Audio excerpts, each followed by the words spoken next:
Видите, зошто Свети Сава се слави во Македонија е затоа што со законот за празници владата на Груевски го прифати предлогот на српската заедница да слави нивен национален празник да им биде Свети Сава. Не е проблем на србите. Проблем е зашто Груевски, зашто албанската партија која тогаш беше на власт прифати да биде тој празник славен како најбитен на српската заедница во Македонија. Знаете која е паралелата меѓу што слават другите етнички заедници во замена на тоа што србите го слават Свети Сава? Се слави денот на албанската азбука за албанците, а турците имаат денот кога е отворено првото училиште. Вие мислите дека србите случајно избрале да се слави Свети Сава? Кој е Свети Сава? Свети Сава е првиот архиепископ на Српската православна црква. Па еве зошто Српската црква не ја признава автокефалноста на Македонската православна црква. Што сака да покажува со тоа Српската црква или Српската држава? Дека овие народи тука, православни народи кои што живеат тука, се срби. Не случајно Вучич сега во Белград гради споменик на Стефан Немања. И тоа не со крст, кој е символ на христијанството, него со меч, со сабија. И меѓутоа, на вас може би тоа ќе ви изгледа наивна приказна, меѓутоа тоа воопшто не е наивна приказна. Затоа што за таа политика стои еден сериозна држава, голема држава како што е Русија. Уште од 18 век, во 1774 година, со договор меѓу Османската империја и царска Русија, Османска империја им го признава правото на русите да се појават како заштитници на словенското, на православното население. И практично од тогаш руското влијание на Балканот оди преку црквата. И практично тие попови не биле проповедници, заштитници на христијанството и Божјата мисла да ја пренесет него, биле обични агенти на една политика. И не случајно српската политика се врзува за православието.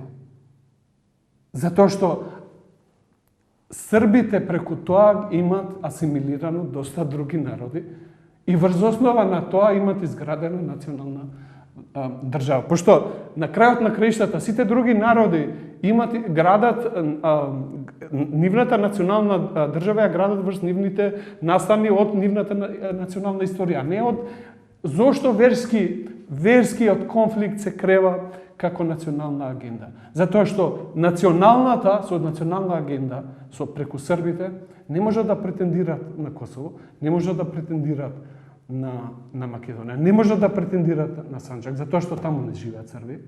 Ама ако играат со православната карта, тогаш можат. Зошто? Затоа што на времето на средновековието српската држава се протегала до Солон. И не е точно дека таа била само српско царство, тоа било царство на србите, бугарите и арбанасите, албанците. Така да во тоа време на луѓето не им било битно дали се албанци, срби, бугари или грци, него било битно дали битна била верската припадност. Меѓутоа, сега тоа се враќа како во некоја друга форма, меѓутоа суштината е иста. Што сакам да кажам? Дека Русија преку Србија се обидува да го поврати влијанието на Балканот. Во Македонија, македонската политичка елита ќе направи катастрофална грешка ако продолжува да игра на српската карта, затоа што стравувам дека македонизмот може да заврши на начин како што овде се сака да се истурка таа идеја, како југословенството. Се надевам дека во Македонија има рационални луѓе кои што ќе ја сфатат оваа српска замка и нема да паднат во неа. Затоа што тоа неминовно ќе води во конфликт со останатите народи. На македонците немаат потреба да создадат непријатели ни од бугарите, ни од албанците. Нема таква потреба. Имаат потреба како држава да воспостават нормални односи и да соработуваат како соседи врз основа на меѓусебно почитување и разбирање.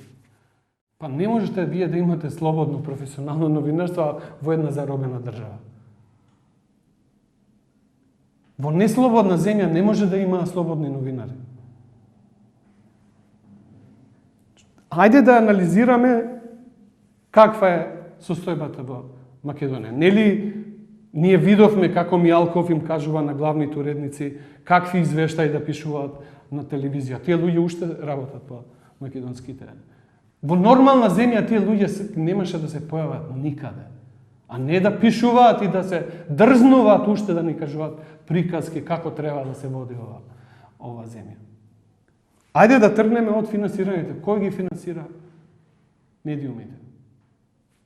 Груевски ги финансираше преку владината пропаганда, Заев го замени со политичка пропаганда.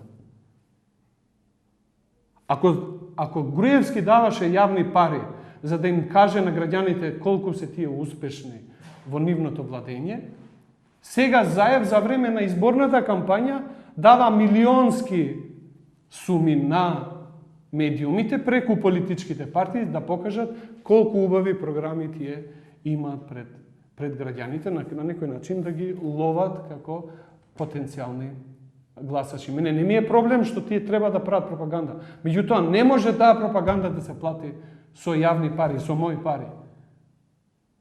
Со парите на данъчните обрзници. Значи, останува исто. Во сферата на финансирањето, еден систем се замени со друг, но кој во суштина е ист.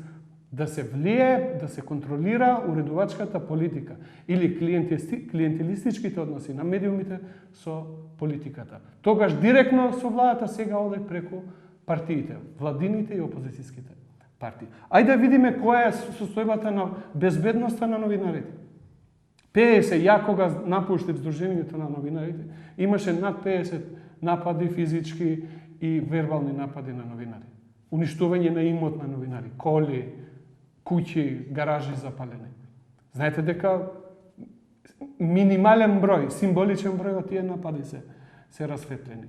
А во последната година за 300% е покачен бројот, големен бројот на напади и вознемирување на новинарите. Што значи тоа? Тоа значи дека тие насилници се заштитени од државата, од системот. И дека тие не се случајни луѓе. Некои тие луѓе ги мотивира, ги потикнува да се закануваат и да напаѓаат новинари. Со цел да ги замолчуваат, да ги контролираат. Како поинако вие ќе објасните 50 напади, 1-2 се расветлени. Другите не можат да се расветлат. Зошто? Затоа што очигледно дека има некој моќник кој нив ги заштитува.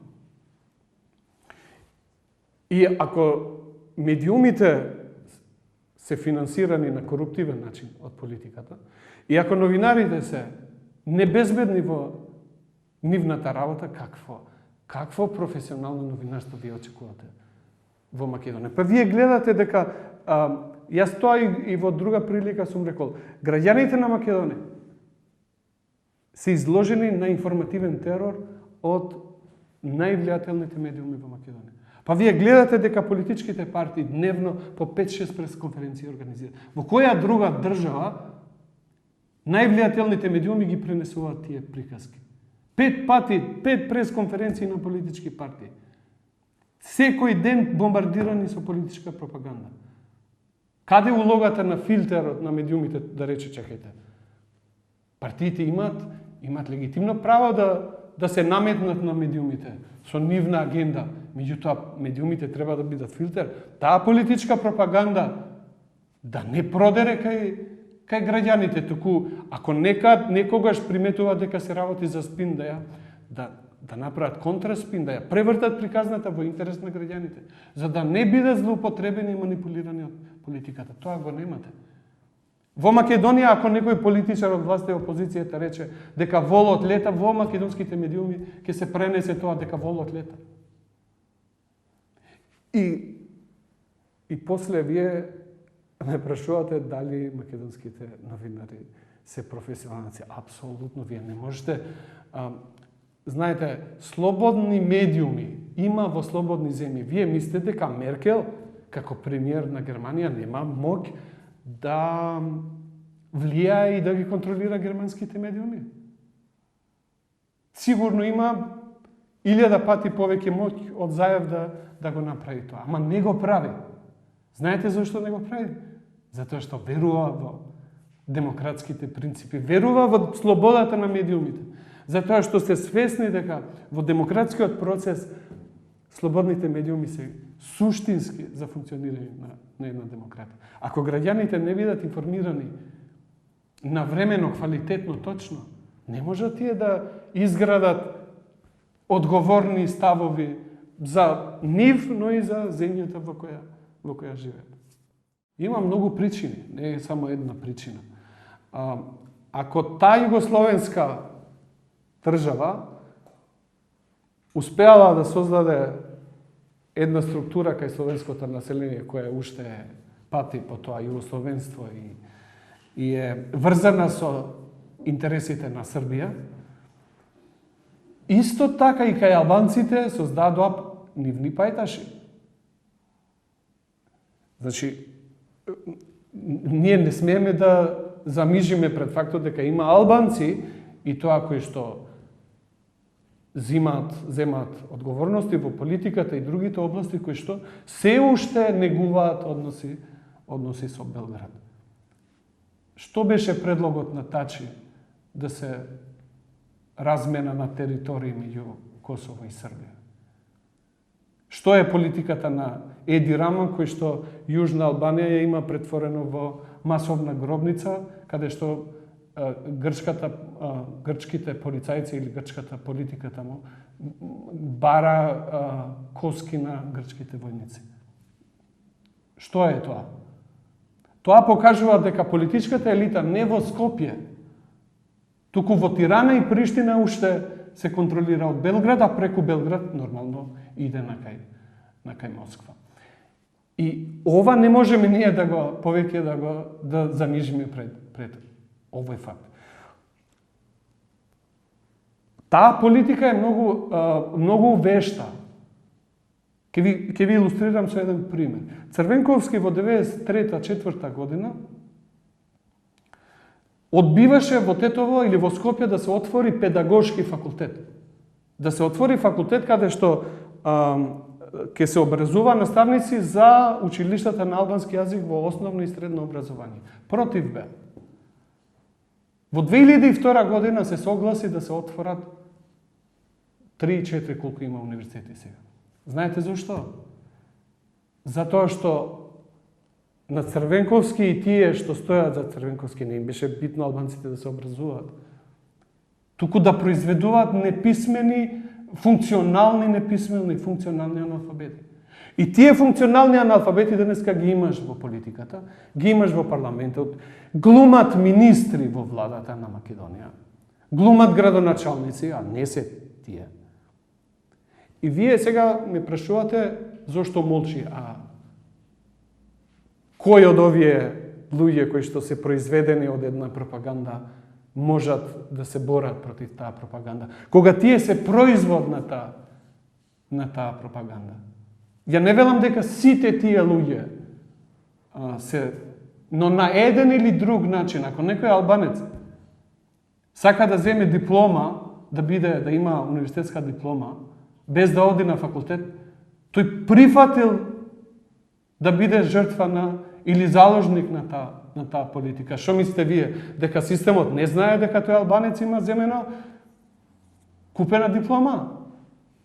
Него тоа стои во некоја фиока, ќе излезе тогаш кога ќе им треба на некој. Така да, ние не можеме да збориме за албанска политика тука.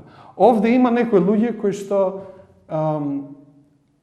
глумат, само треба да покажат дека пред светот дека албанците се представени во системе. Тоа е истото тоа што на албанците им се случуваше во времето на Југославија. Па албанците во тоа време има председател на председателството на Југославија, Синан Хасани.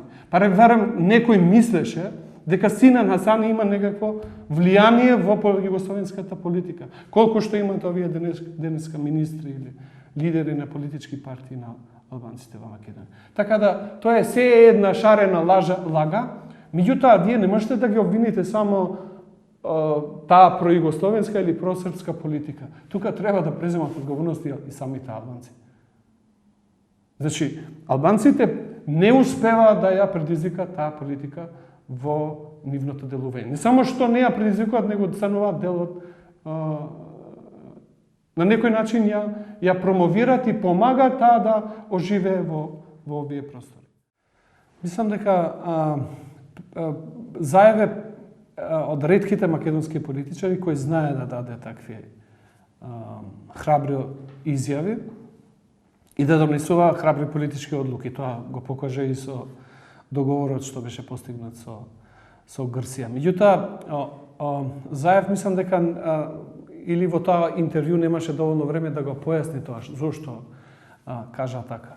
Не дека Југославија изгради зид, меѓутоа Југославија ја искористи ситуацијата после 1948 година, кога Советскиот сојуз и Тито ги расипа односите, и тоа му дојде на некој начин на добро дојде на Југославија, за да на некој начин ги изолира словенското население, кое што имаше симпатии кон Бугарија од Република Бугарија, и од друга страна изолираната Албанија не можеше да контактира или да имаат контакти со албанското население и во Македонија и во Косово. Значи, не изгради, него тој беше воспоставен поради релациите кои што големите актери ја поставија на сцена. Тито не направи ништо ново, пошто овде во Македонија уште има симпатии кон Тито и го третира, тој е диктатор, ама добар диктатор. Тоа е шизофрената реторика која што се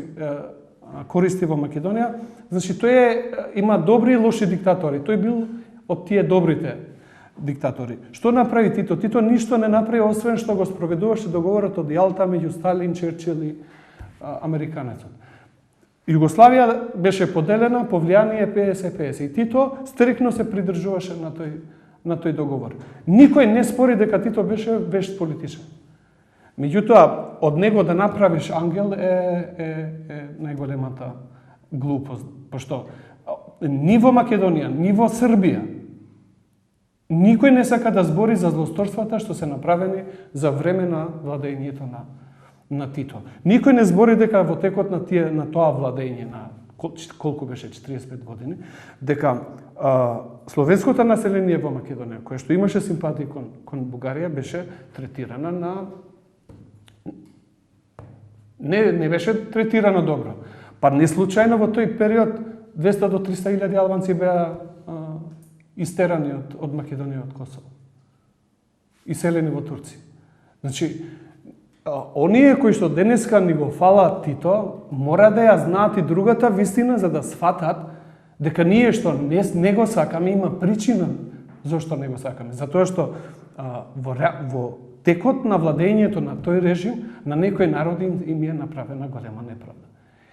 И Заев тука, мислам дека тие протитоистички, а во суштина, пошто веќе таква идеологија не може да постои, тоа е више просрпска политика во Македонија, која што тој вид на политика е прифатена од српската политика и Србија игра на тоа обновување на тој пројугословенизам во Македонија, демек ни било многу добро, дека сме живееле многу добро и на некој начин манипулира со чувствата на обичниот човек дека наводно ако тие успеат пак да ја реставрираат таа идеја, дека луѓето ќе живеат добро. Таа е мртва идеја и таа никогаш веќе нема да се врати.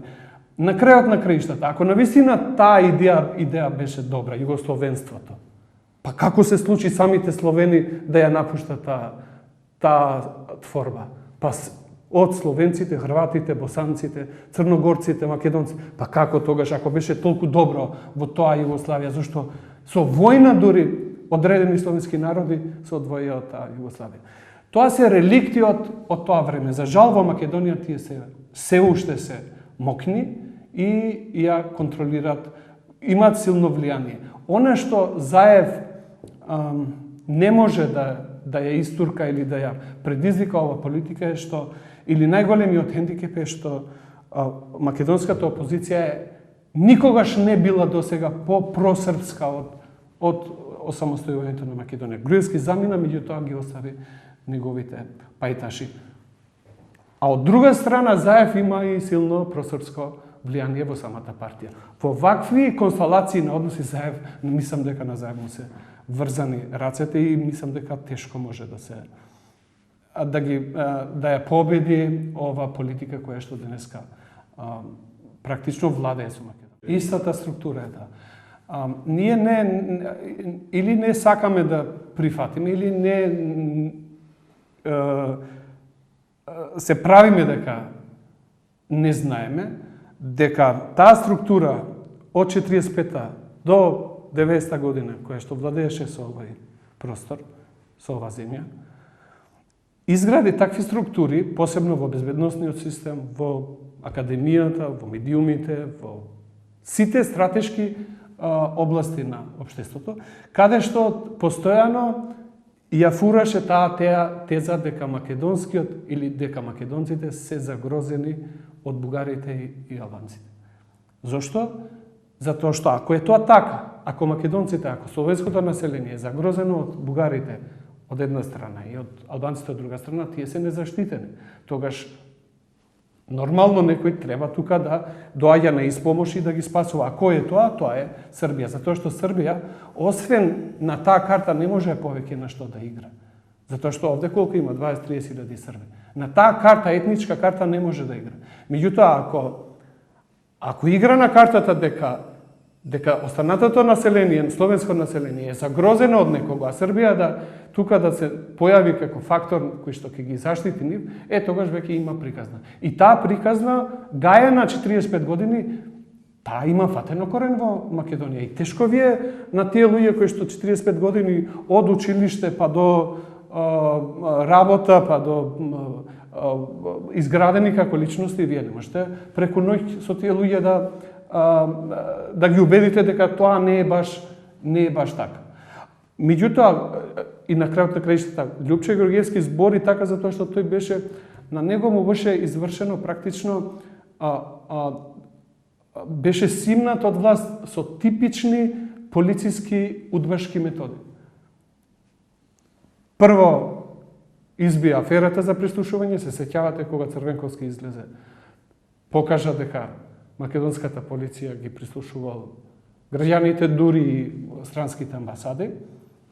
Се предизвика политичка криза и после тоа се случи конфликтот од 2001 година, кој што не е ништо друго, освен злоупотреба, таа југословенска тајна служба, која што е секаде, ги има своите пипци, ги врати нивните соработници од Запад за да им завршат работа на српската политика. А која беше задачата?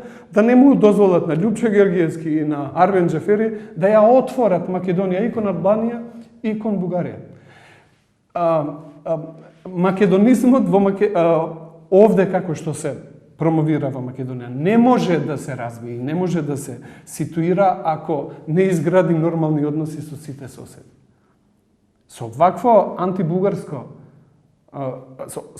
антибугарска риторика, Македонија нема да може да се етаблира како стабилна и просперитетна држава во регионот. Меѓутоа, она што е побитно од тоа што го кажува Георгиевски е извештајот, кој што е уште покредибилен на европскиот експерт Прибе, кој што во 2015 година покажа, ни напиша, ни нацрта дека Македонија е заробена држава. Тоа поинаку кажано е дека Македонија функционира како полициска држава. Европјаните се малку пофини и не сака тоа да звучи така тврдо. Ние видовме низ аферата за прислушување како функционира ова држава. Дека практично со ова земја продолжува да се раководи со типично полициски методи. Шефот на тајната полиција е главниот човек во земјата. Не е ни премиерот, не се министрите, не е парламентот, не се судовите. Практично Мијалков беше царот или кралот во Македонија, кој одлучува кој ќе биде премиер, кој ќе бидат министрите, кој ќе бидат пратениците, како ќе се изберат судиите, како ќе се делат предметите, судските предмети, како ќе се известува во медиумите кога ќе има некоја намешталка која што неговиот систем ги инсценираше во Македонија. Тоа не се предпоставки. Тоа се факти кои што беа утврдени од европски експерти. И што се случи? Се смени власта, што тие луѓе кои што предизвика или изградија заробена држава или полициска држава, таа не беше изградена. Во суштина, во времето на Груевски, таа го покажа грдото лице. Груевски не создаде ништо ново. Само на некој начин го покаже грдото лице на тој режим. И што направи Заев после, откако дојде на власт во 2017? Ништо. Сите ги амнестира, Груевски избега во. Вие мислите дека Груевски можеше да избега во Унгарија ако немаше дозвола од овде, како може некој така едноставно да помине 3-4 граници?